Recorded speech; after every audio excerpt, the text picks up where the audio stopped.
Layer.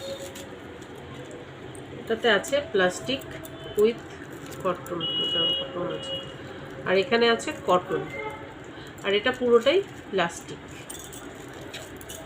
3টে layer রয়েছে এর মধ্যে। 3টে লেয়ার। এক তো কটন, এটা কটন আমরা কখন ইউজ করি? সাধারণত শীতকালেই আমরা কটন ইউজ করি, কারণ কি এতে শরীর গরম থাকে। অ্যাকচুয়ালি আমাদের ভাজাইনাই হয় গরম, সেখানে আবার আমরা কি প্লাস্টিক এক গরম, আর হচ্ছে তোমার কটনও এক গরম জিনিস, সেই দুটোই আমরা ওই ভাজাইনাতে ইউজ। জেলেটিন পাউডারটা দেখালাম, সেই জেলেটিন পাউডারটা হচ্ছে এই পরিস্থিতিতে থাকে। এই যে অক্সিজেন লেয়ার, এই যে অক্সিজেনের ছোট ছোট ছিদ্র দেখা যাচ্ছে, সেটা হচ্ছে অক্সিজেন লেয়ার। ঠিক আছে, এটা হচ্ছে অক্সিজেন লেয়ার। এই দুপাশে অক্সিজেন লেয়ার, আর এটার ভিতরে আছে জেলেটিন পাউডার। সেই জেলেটিন পাউডারটা এটা কি কতটুকু ছিল, এখন আর কতটা জল পেয়ে কতটা হলো, তার মানে এর অবজার্ভিং পাওয়ার কতটা হতে পারে সেটা বুঝতেই পারছো। আর এটা হচ্ছে আমরা 100-100-র উপরে জল দিয়েছি, এটা 150 অবধি দেওয়া যাবে। আর জেলেটিন পাউডারের হচ্ছে নানা ধরনের গুণ আছে। এটা দিয়ে আমরা ফেস প্যাক বানাতে পারি, হেয়ার প্যাক বানাতে পারি। হেয়ার প্যাক বলতে যাদের চুল উঠে যাচ্ছে, যাদের চুল ঝরে যাচ্ছে, তারা যদি এটা দিয়ে জেল মিক্সিতে দিয়ে জেল বানিয়ে যদি মাথায় লাগায়, তাহলে তাদের চুল পড়া বন্ধ হয়ে যাবে।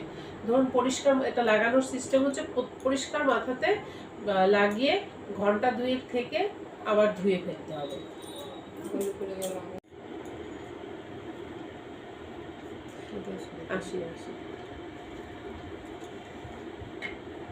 এই জেলেটিন পাউডারে এখনও শুকনো, এটা প্রায় 100 থেকে 150 ml জল ধরতে পারবে।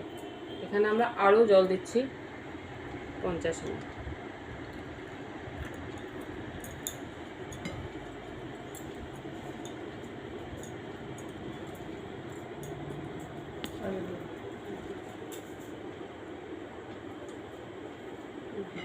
তাও এখনও শুকনো। এই জেল দিয়েও আমাদের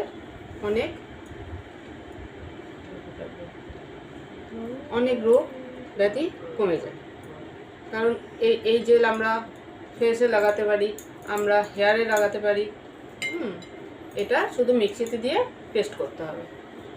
এইটা দিয়ে আমাদের নানান ধরনের ব্যথা, যেখানে ব্যথা হয় সেখানে ব্যথাতে লাগানো যায়, কপালে দেওয়া যায় জেনেটিক জেল বানানোর জন্য। আর কি আছে? 100 যদি জল দিই